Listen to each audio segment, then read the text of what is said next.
بسم الله الرحمن الرحيم.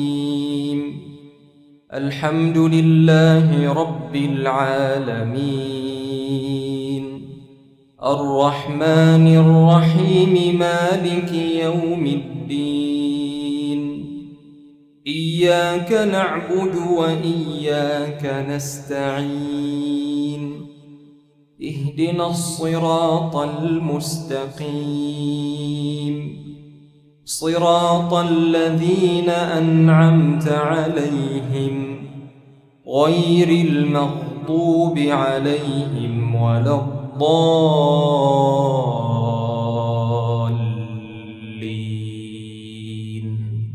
آمين.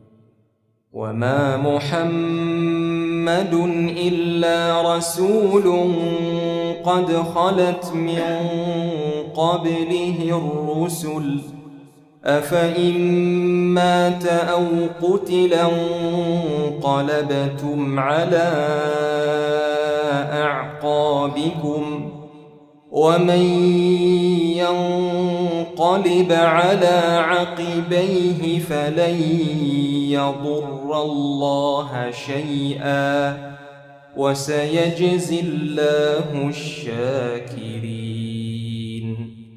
وما كان لنفس أن تموت إلا بإذن الله كتابا مؤجلا، ومن يرد ثواب الدنيا نؤته منها، ومن يرد ثواب الآخرة نؤته منها، وسنجزي الشاكرين.